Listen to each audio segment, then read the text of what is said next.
Hey everybody, welcome to the Entrepreneur Motivation Podcast. I'm your host, Chris Bello. Today I've got Chase Maher with me. Chase, welcome to the show. Chris, thanks for having me, man. I'm excited to be here. I'm super excited to have you here. And you are the host of the Life Worth Chasing podcast, on top of several other things which we're going to dive into. Why don't you go ahead and introduce yourself for the audience, Chase? Sure, man. So, I started investing in real estate while I was in college in 18. I went through a journey in my 20s where I was just trying to figure things out. I always knew that I was very entrepreneurial. I mean, I grew up with on the car dealership, basically, with the car dealer family. Yep. Always in sales, always entrepreneurial, never really had a job, was dabbling into some real estate investing here and there. I'm from the East Coast. I moved from the East Coast to the West Coast about 6 or 7 years ago.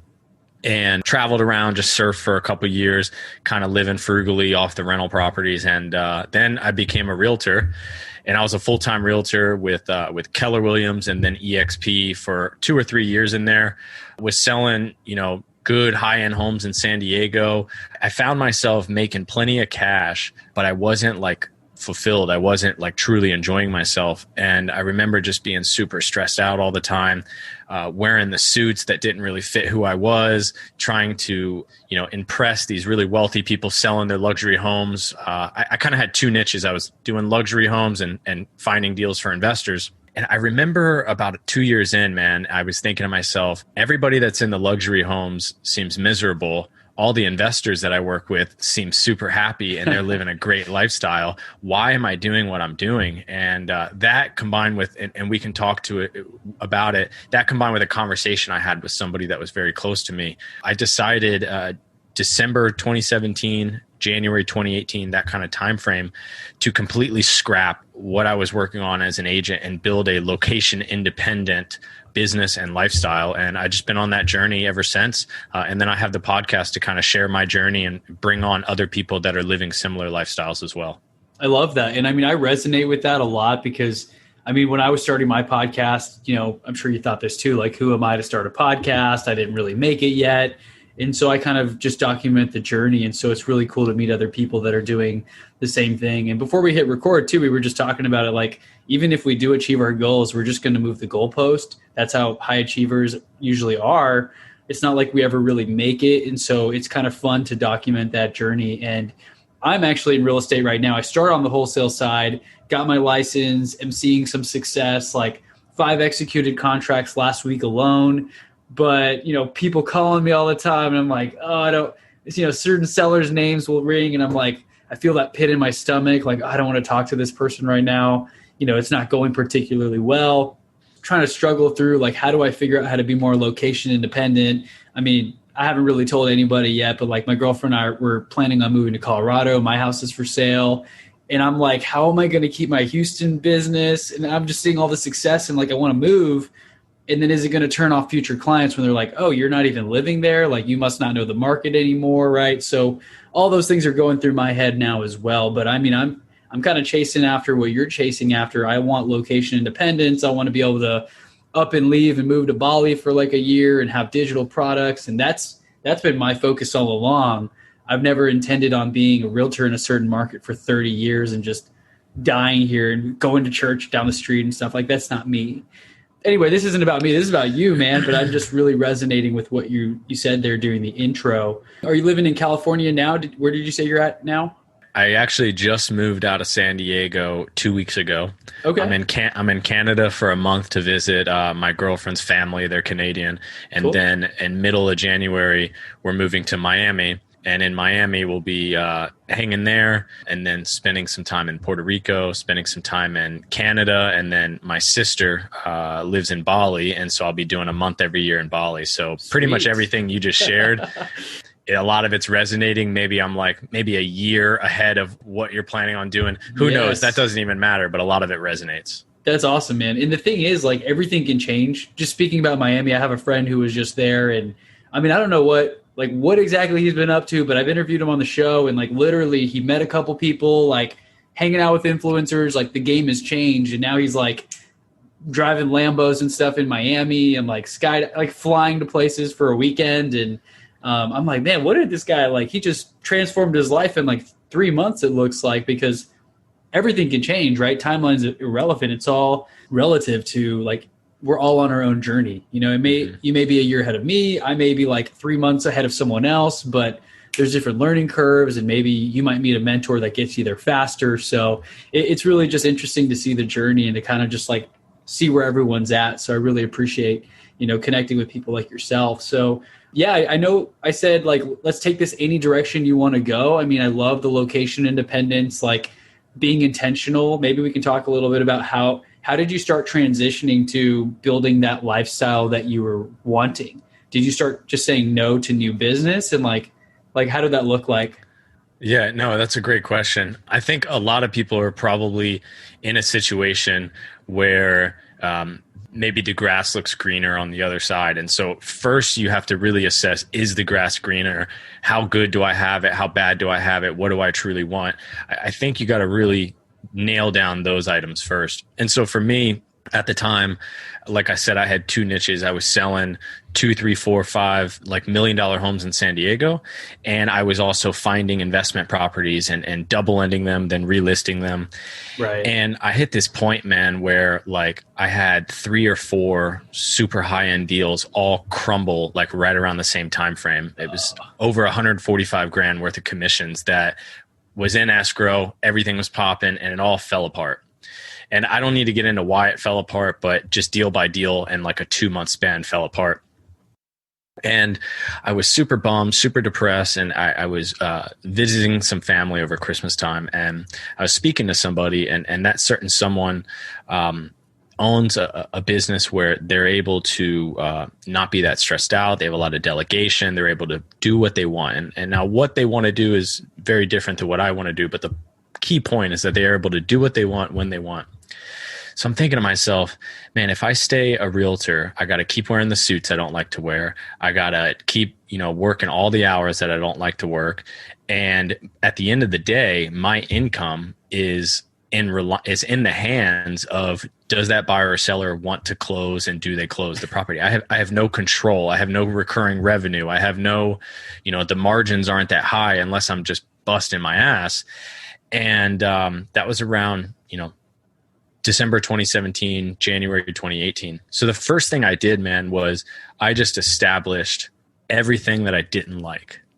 And I first wrote down everything that I didn't like. And it was, the need to wear the suits. I've kind of repeated them a few times, but the most important thing was, if I want to leave San Diego, and my girl and I, we want to leave San Diego, and we want to have kids somewhere, we want to travel somewhere, I can't do that with a real estate team. So number one, I knew my focus could not be the real estate team. And then there was a few other things too, but recurring revenue was one of them, location independence, high margin, creating or investing in sellable assets, and having cash flow from rental properties. And that was going to be quite difficult being a full-time realtor. So I knew right away, I can't do that. So what's the next thing that I'm good at? Finding off-market distressed fixer-uppers. I was really good at that. Awesome. So essentially what I did over the next couple of years to date is I've been working on a real estate acquisitions business and fine-tuning it over time to develop it in a way where I can live where I want. I have virtual assistants all over the world working for me. I have my podcast now. I have digital products on my podcast where I'm helping other people. And it all started by establishing what I didn't like, doing less of that, and doing more of what I did like. And I got to admit, 2018 was hard. I made way less money than I did in 2017, even with that cash that fell through on the lost commissions. Mm-hmm. But I was so much happier, man. And I tried a lot of different things. Now, today, besides my podcast, I essentially have a lead generation business where I'm the investor and I buy my own deals to flip them or wholesale them or keep them as rentals. And then in each market that I'm in, I have a real estate agent partner that I send all the other leads to, and then they send me a certain amount of their commission when they close. And I don't have to be in any of the markets. I love what I do now. I'm really happy with the decision. That's awesome. And so for those listening, since my podcast is more for generic entrepreneurs and mindset, and I happen to be in real estate, but a lot of people are like, oh, you have a real estate podcast? I'm like, well, it's not just real estate. So for those listening, like wholesale, those are all different strategies, flipping properties. And for you to get a commission, I'm assuming, you have your license. Yeah, I guess it goes by state, right? So you still have your license and you can get a referral commission for your referral deals that you send to other agents. Correct. Awesome. So how many markets are you in, if you don't mind sharing? I mean, are you in a couple different states, or like mostly in one state or something like that? Yeah, 3 different states. So San Diego, a city in Arizona, just outside of Phoenix, Okay. a city in Virginia, in the Hampton Roads area. And then now that I'm moving to Florida, I'll be launching in a couple cities in Florida. Cool. And then over the last couple months, I've been working on our commercial real estate division. When I say our, I consider my team, but I don't have any partners or anything like that. But my team has been working really hard on the commercial real estate division. And so for that, we'll be in Arizona, Utah, and Florida, and we'll be going after apartment buildings, mobile home parks, and self-storage facilities. Now, when I say that, I haven't tied any of those up. I haven't bought any of those. I'm not going to sit here and act like I'm somebody I'm not, but that's the next step for me. And that's really what I'm working towards, is those larger deals. And those are the asset class that I'm throwing a bunch of marketing at the wall and seeing what sticks. Yeah. And I love that. I love what you said there, because so many people try to fake it till they make it or act like they're somewhere. I mean, I struggle with that too, but I end up being super open in my podcast anywhere, where I'm like, I had a 30K month, but I got no deals closing next month. Like it's going to be a while till I get that next deal. And I mean, I'm about to close a deal tomorrow. Finally, thank goodness. It's been like a month and a half since my last deal closed. So it's like feast or famine, which I know you alluded to was one of the things you didn't like about real estate. I mean, it's very hamster wheel marketing, where you get a deal under contract, it could fall through. I've had 3 deals from one seller that we've been trying to close for like 2 or 3 months, and they're trying to close them tomorrow, but then like one buyer's out of town, they all have to close on the same day. It's like, oh my goodness, and yeah. I think I gave a concession on the commission. So at the end of the day, I'm like, this isn't even worth the time that I've spent on this. Like, been dealing with these properties since March, and here we are in December trying to close it before Christmas, and we're still not able to. So I definitely see the sides that you probably got burnt out and frustrated with, which led you to start asking those questions. And then another thing you said there about getting super clear, like write down what you don't like and what you do like, and how do you do less of what you don't like. I don't know if you listen to the Carrot Cast, Trevor Mock, the Investor Carrot founder and CEO, I believe, but I've been listening to that podcast, and he talks about an energy audit. I'm trying to get him on the show. I reached out and he said he's down, but we just got to schedule it. Try to do an energy audit, which is just that. Write down what drains your energy, what gives you energy. And for me, like doing podcasts with you and other guests, that gives me energy. How do I do that more?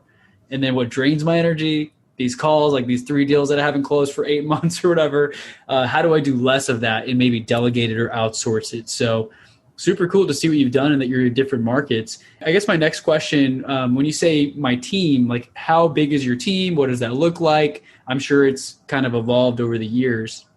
Yeah, so 4 full-time virtual assistants, a couple part-time, and then an independent contractor when I need them. But essentially I have a couple administrative, a couple salespeople, and then a software developer, podcast editor, a social media assistant, and then another person that is helping me more on the commercial side. And then they're kind of there when I need them in a certain market for the residential side.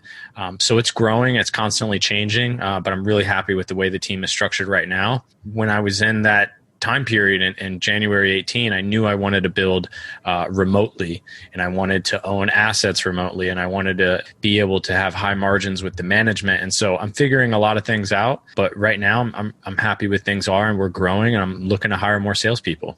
That's really exciting to hear. And I mean, there's not that many people in real estate that think that way, I think. I mean, you probably have run into several investors and realtors that they're just local. They're not thinking about how to scale and how to delegate, and they're doing everything themselves. And that's why they're so burnt out, because they're literally doing the paperwork. They don't have a transaction coordinator, and then they're showing every single house, and they're writing all the offers, and all that stuff gets very overwhelming. So I guess my next question, because I've kind of figured out pieces of this, but I'm always looking to improve. And so kind of a selfish question, but I think the audience will really benefit. How exactly does your day look now? Like, do you communicate through WhatsApp? Do you just get an idea and send a voice message to somebody? Because I do that, and I'm not sure if that's the best way to do it. Do you check in with your team weekly? I just asked a lot, but like, how do you manage your VAs or your team? Yeah, of course. So the key thing is you don't want to manage too many people yourself. Okay. So you want to establish and hire people that you can see them rising up through the ranks of your company, and hire people that already have the skill set or the talent, and you just need to train them in the way that works for your company. And so I like to hire people that may be more qualified for the position I'm hiring them for. And then in the future, I can eventually put people underneath them. And so having a director of operations, a director of sales, my administrative director, and that way people can start fitting underneath them. So that limits the amount of people that I have to speak to. Team meeting every single Monday with my real estate business, and then with the directors, and then with the podcast and social media, we meet about every couple weeks. Okay, cool. Everything's super systematized. There's videos in Google Drive for standard operating procedures for pretty much everything that I want done. If there's something new, I have that person create the video, send it to me for approval. That way, if they're ever let go or we hire a new person, we have videos on deck for them to watch. We use Slack day in and day out to communicate. With my contractors on the fix and flips, I use WhatsApp. And so I try to be just as organized as possible. I'm still heavily involved in the sales. So usually the first half of the day, I'm doing a lot of sales calls, money-making activities. And then the afternoon is for podcasts, good energy type stuff, checking in on deal management, that kind of thing. So money-making activities in the morning, and then more administrative or fun stuff in the afternoon. There's a lot of nuggets there too, where you said the money-making stuff first. I think Brian Tracy talks about it, eat the frog, do the thing that's the hardest first. And of course, the money-making activities, that allows you to free up your time and get those things done where you feel like you can take the second half of the day to connect with people, maybe make content that may or may not pay off right away. Like it's residual, I guess, like anything else. You put a video out, 3 years later, you might have someone watch it and reach out to work with you somehow, which is pretty amazing. But of course, those money-making activities, the things that earn you the most today, that should be a key focus for everyone listening right now. I love that you said that. Now, how do you organize your typical day? Do you time block? I know you said you do money-making stuff in the morning. Are you kind of consistent with it? Do you wake up at the same time every day? Do you wake up without an alarm? Like, what does that look like? Yeah, I wake up without an alarm, usually somewhere in the 6:45 to 7:15 range. Right now, being in Canada, for this month, it's dark later. So I'm actually waking up like a little too late right now. But when I was in San Diego, it was usually right around 7 o'clock. Wake up, couple glasses of water, coffee, either go work out or I go for like a nice long walk, kind of clear my head, listen to a cool podcast or listen to some tunes. Maybe read a little bit or listen to an Audible book, depending on if I went to the gym or not. And then, I work from home. And so then it's just right into checking in with my team on Slack, or if it's Mondays, we do a video call, doing, sales calls or checking in on deals. So right now, the thing that I'm working on delegating is the residential sales calls at the moment. Okay. Right now I have kind of all the cold outreach prospecting all delegated, but when it's a hot lead at a price point that we like to buy under, I'm still negotiating the deals. So that's the next thing I'm looking to delegate so that I can then focus on underwriting and putting under contract the commercial deals. So I do that for a few hours, and then in the afternoon, it's more content strategies, podcasts, working on a course that I'm launching right now, and just really strategizing. So, one thing that I learned through all this is what I'm good at and what I'm not good at.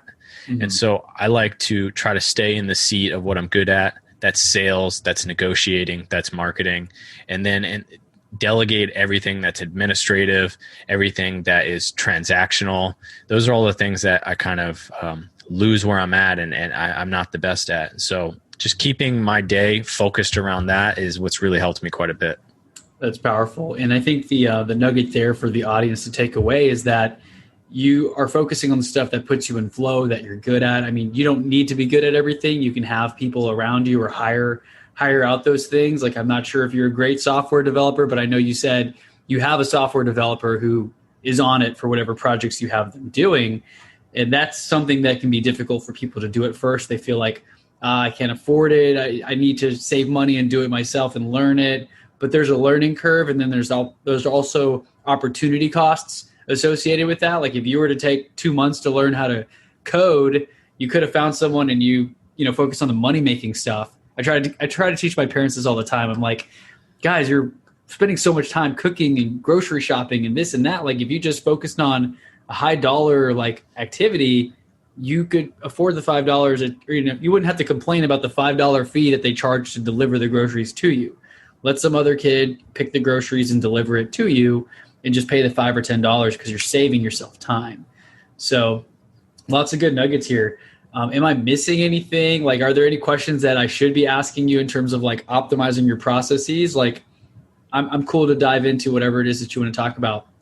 Yeah, I think on that topic, the mistake that a lot of people make is analysis paralysis, and they try to perfect their processes, try to have the best systems and all that.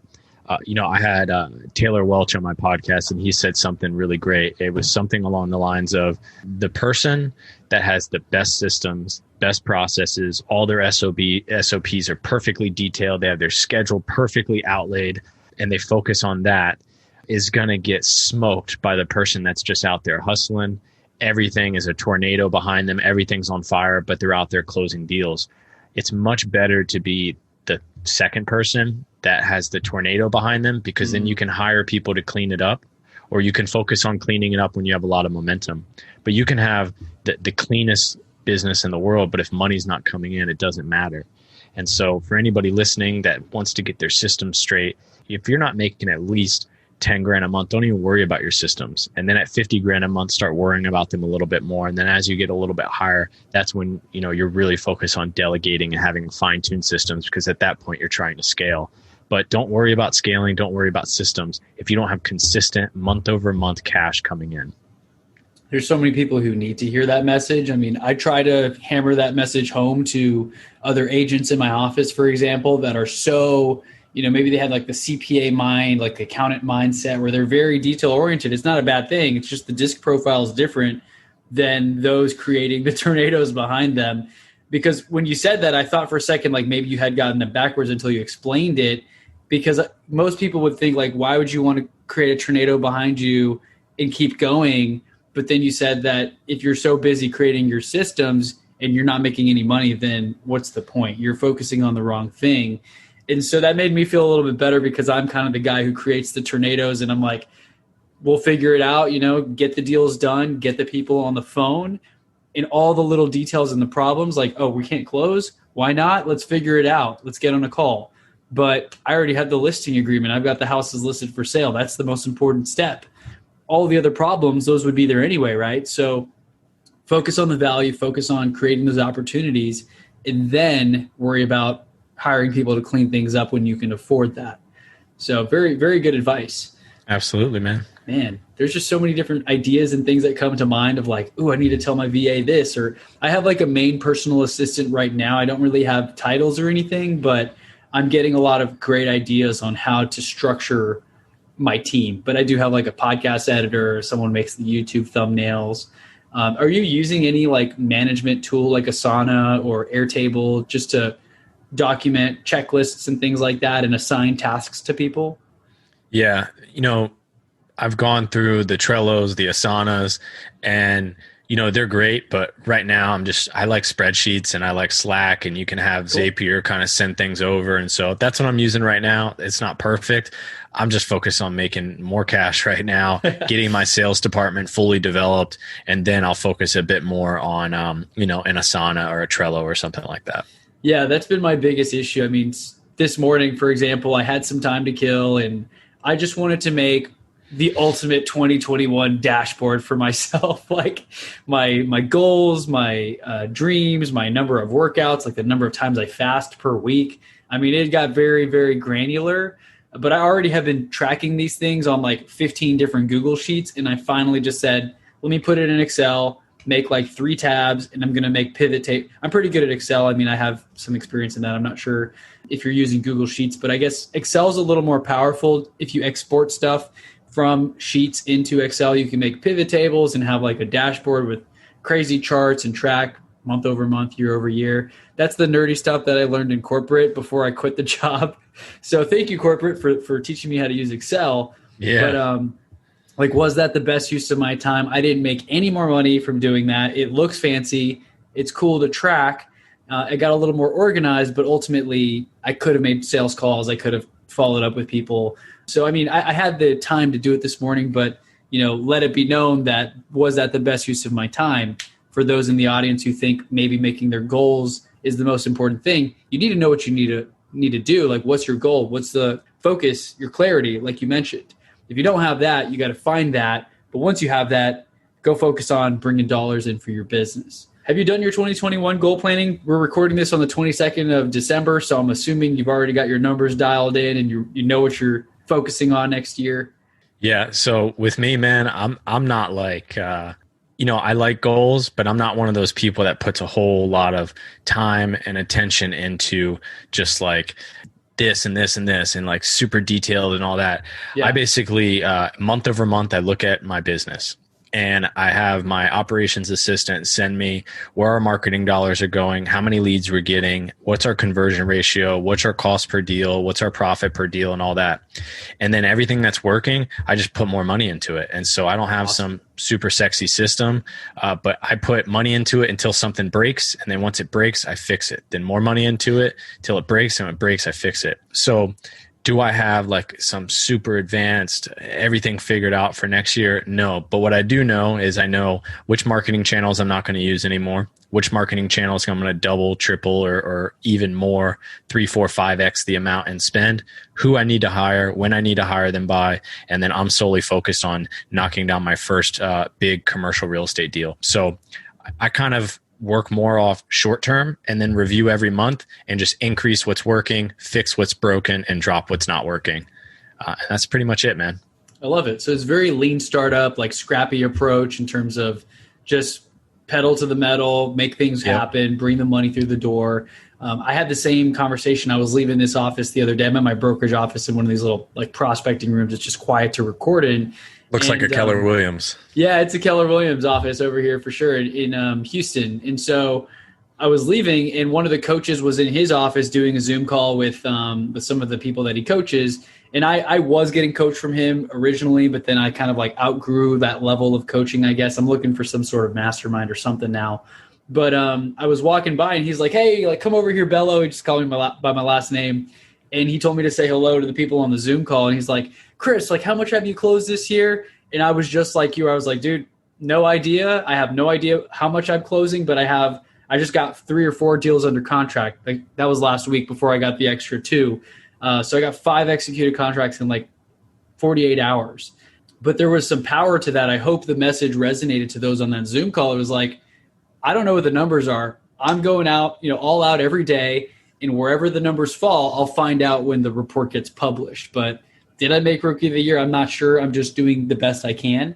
And it looks like that's your approach as well, where you're just showing up every day, looking at things, what can I double down on? What do I need to pull back on? And you go from there. Whereas other people that I know, they're like, let me get the perfect marketing plan and let me make this perfect letterhead, and they never do anything with it. Yeah. So how did you like nurture that muscle? Did you just like start doing stuff, or have you always been like, we'll figure it out, as we go?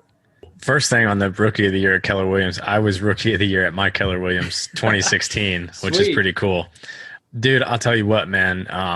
My dad was a used car salesman. He owned a couple used car lots, and he was very, shoot from the hip, day over day kind of stuff, just kind of figure it out, never wrote anything down, never had plans or systems, but it was just hustle and sales. And so I took that. And then when I was working at Keller Williams, I had, they're very heavy on systems and coaching and, planning and projecting. You have all the workshops that they do, the 90, whatever, the 90-day plan and quantum leap, like all that stuff. I took everything and I took everything in. And what I found was I was spending too much time on that and not enough on sales. So my philosophy now is kind of a blend of the two. So I do the month over month. I check quarterly, just because I haven't said that I've done everything for next year yet. It's in my calendar to do it. I just haven't gotten around to it. Hopefully maybe this weekend or next weekend. But right now the month over month and the quarterly is working. And I don't really pay too much attention on year over year. I just kind of stick with the month to month and the quarterly, and everything kind of blends in together for me. A big reason why I don't do the full year. 2017 for 2018, I did that full year plan. And then 2 weeks later, I decided I didn't want to be a full-time realtor anymore. So I wasted those Threw it out the window. Yeah. 6 hours or whatever. So that's why I kind of do the short and medium term. Now, when it comes to my personal finance and my wealth and assets I want to own and all that, that's 100%. I plan long-term, 1 year, 5 year, 10 year, long-term, because that doesn't change much for me. What I want to accomplish with that doesn't change. But with my business and the marketing and my team, stuff is changing all the time. And so that's why I kind of like the shorter and medium term goal setting rather than the yearly goal setting. That's awesome. I just got a book. I haven't read it yet, but I like the title, The 12-Week Year. And I think it says, accomplish more in 12 weeks than people do in 12 months. And fantastic that's a pretty book. cool. Yeah, that's a really cool way of looking at it. If you're looking quarter over quarter, month over month, you are looking at the near term. What can I do now? And you're not waiting until the end of the year to be like, oh, I missed my goal by a lot, right? You're able to fix and make adjustments sooner instead of waiting until you get the annual numbers. So I'm really excited to read that book for sure. But that's what it sounds like you're doing in terms of focusing on the shorter term, what moves the needle now, keep doing that and tweaking it as necessary. Yeah, I got a lot of value from that book, so I'm sure you will too. Awesome. Yeah, there's so many great books. I mean, I know you said you were reading another book earlier. Like, what's maybe like one or two of your favorite books that you recommend? I'm sure it lines up with a lot that the audience may have read, but are you going to say Rich Dad, Poor Dad? Or No, I mean, I think that's a pretty common. I read that book when I was like 16 years old. Some of my favorite books are Atomic Habits by James Clear. Great one. 12-Week Year is great. Profit First is a fantastic book. Yes. And then lately, I'm reading for the second time now because it's so good, The Psychology of Money by Morgan Housel. It's a fantastic book going over the psychology of market cycles, mainly in equities in the stock market. But I really like that book too. But I'm much more of a podcast person. I have a lot of books. I haven't read even half of them. I just have them sitting there. Every time I see a book I want, I buy it. I got a lot on Audible. Podcasts are something that I'm just a huge fan of. They have a huge impact on my life. And so I much prefer, rocking out to some podcasts. Yeah, I agree. I mean, I think I should honestly count podcasts as almost like reading or learning in a way. And I kind of do. I don't know. I have like a love-hate relationship in terms of if I listen to 2 hours of podcasts, if I listen to the wrong ones, or maybe they didn't have as much value, then did I really learn? I mean, you can learn something from anybody. So I don't know how to measure it versus reading. Like one of the things that I calculate is, how many pages did I read? I track it every day. And then it projects on my spreadsheet to tell me how many pages I'm reading that year and like how many estimated books that is. And I don't know, maybe it's overkill. But whenever I'm listening to episodes, it can sometimes be like hard to tell. But I totally agree with you that podcasts have been my preferred way of learning. You can listen to an audiobook, but there's nothing like just being a fly on the wall of a conversation between like two millionaires or, up and coming real estate moguls, hopefully like we are, investing in properties, getting into commercial. I'm not in commercial at all yet, but I'd love to be. That's the long-term plan for sure. But it is really cool just starting somewhere. And then you're always just leveling up from these kinds of conversations, whether you're having them, listening to them, creating them. So, absolutely, man. Good stuff, man. What would you say your main focus is? Like when you wake up and you're like, I need to do something today. Is it like your sales calls? Do you have those outlined already? Or do you kind of just find something to generate income? No, my main focus right now is my acquisitions business, the residential side. Okay. And I have to find, I'm looking for like a director of sales to really take that over so I can start scaling that company. So handling the sales part and then finding the director of sales, that's my main focus right now. And then my secondary focus is getting that first commercial property under contract. Yep. And then third focus after that is just my content, my podcast, keeping that flowing. Awesome. And actually just today, my first course off the podcast went live. And so been building that, nights and weekends and pre-sold that and have like 23 or 24 people that bought the pre-sale of that. And so I'm excited for that to get out to them and get some feedback on that. That's really cool. I mean, it's just like there's so many things that we can focus on, and there's so many ideas I'm sure that comes to mind.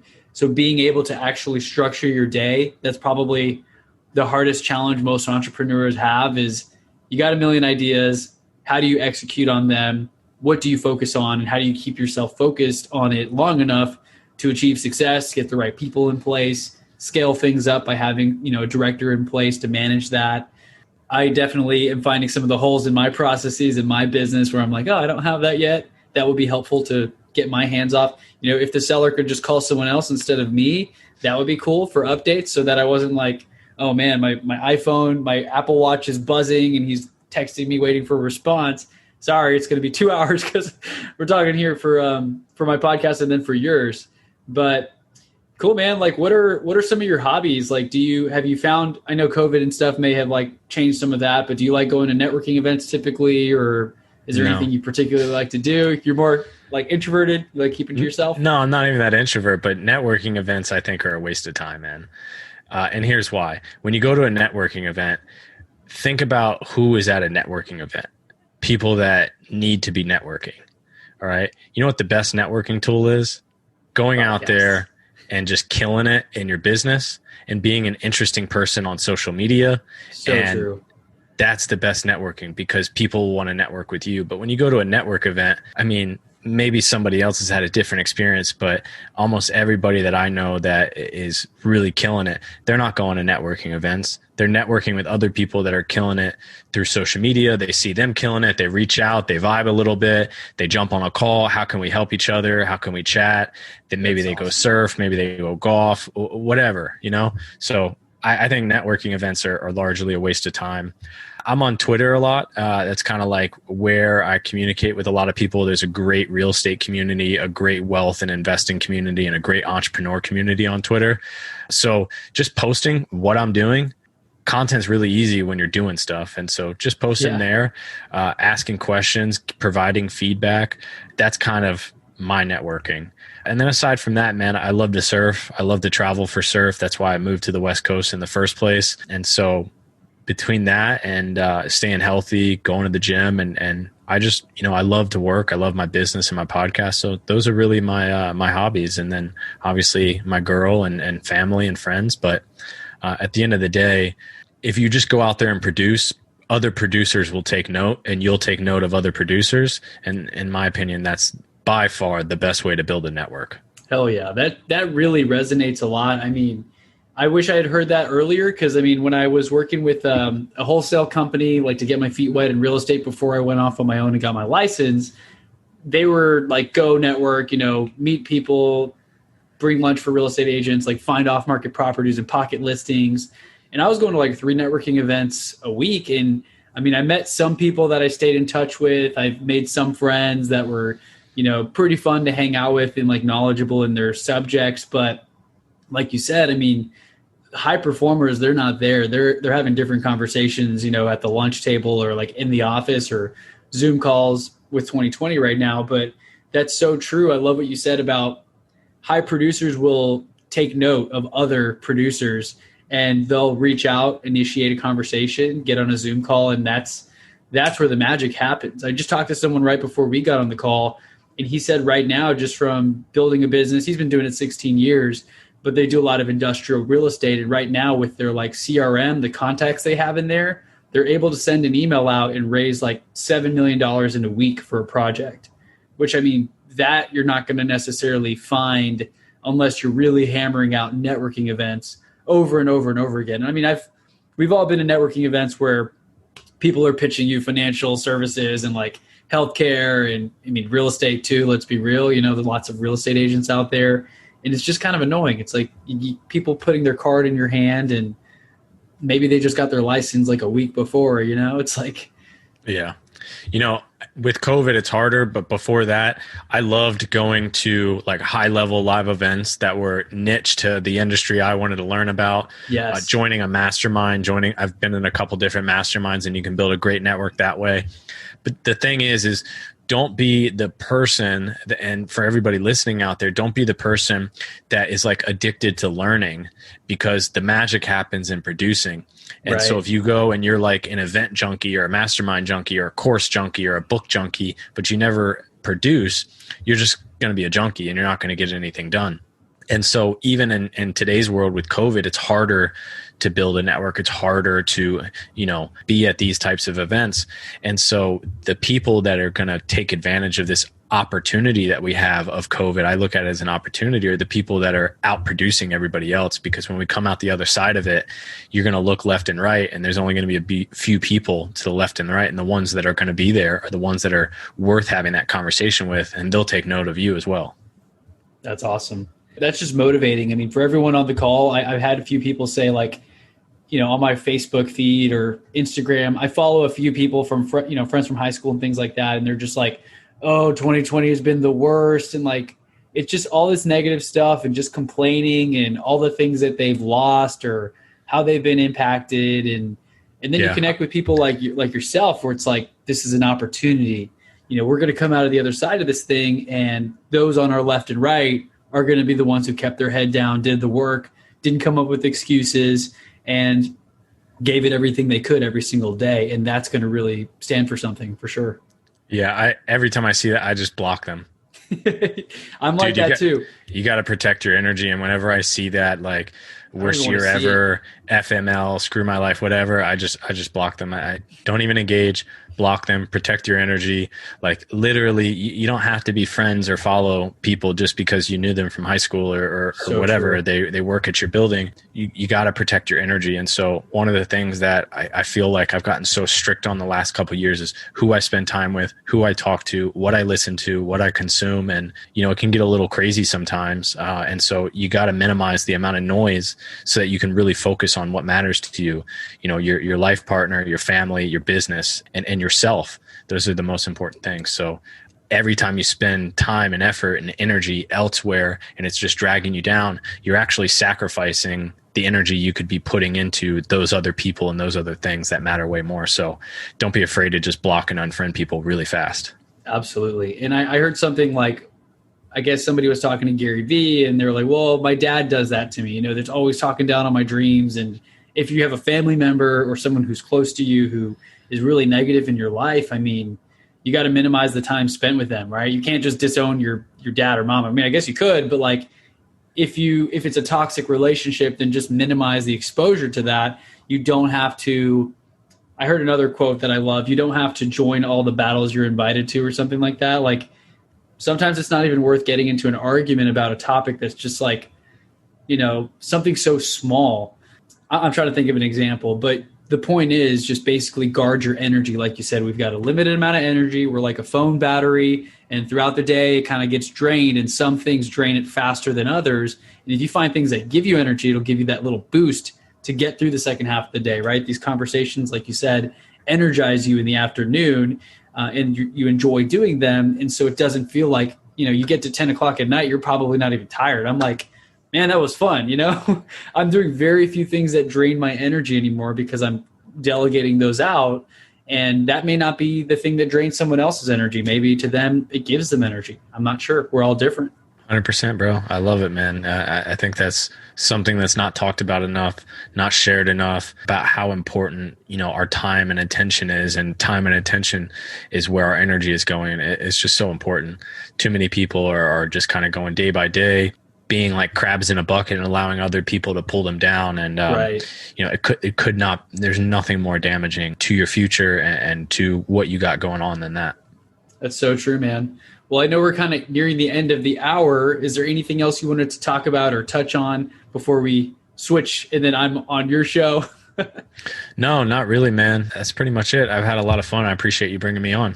Likewise, man. Maybe like what's one key takeaway you would want our audience to run into 2021 with? We talked a lot about, nuggets and clarity and focus and delegating, but like what would be one thing that you think someone should take and run with today? Yeah. Do less of what you don't like doing and do more of what you do like doing. Do less of what doesn't make you money and do more of what does make you money. It sounds so simple, but it's so easily forgotten, let's just say, right? Common sense isn't always common. So great reminder. Everyone rewind that 15 seconds back, listen to it 3 times in a row, and act on it. Yeah, absolutely. And if you enjoyed anything that I said, I have a podcast called the Life Worth Chasing Podcast. It's on all platforms. Feel free to check it out. We're about to have Chris on my show. And then if you like it, you can keep listening. If you don't like it, no worries at all. But on my podcast, we're talking real estate, wealth building, entrepreneurship, and a lot of this kind of energy and time focused stuff. So Life Worth Chasing Podcast. And Chris, thanks for having me on, man. Thank you once again. And how about social media? Where can people connect with you? I know you said you're on Twitter, you're on Instagram. What's your handles on those? Yeah, Twitter and Instagram, mostly Twitter. I'm not on Instagram that much, but I am there. Same handle at I am Chase Maher. Okay, awesome. I will drop all that in the show notes, and everyone make sure to go listen to his podcast, connect with him on social media, and reach out if there's any way we can help you, or if there's some way we can support you with whatever product, services, courses, things like that we're offering here now or in the near future. So Chase, thank you once again, man. Really appreciate it. Yeah, brother. Awesome.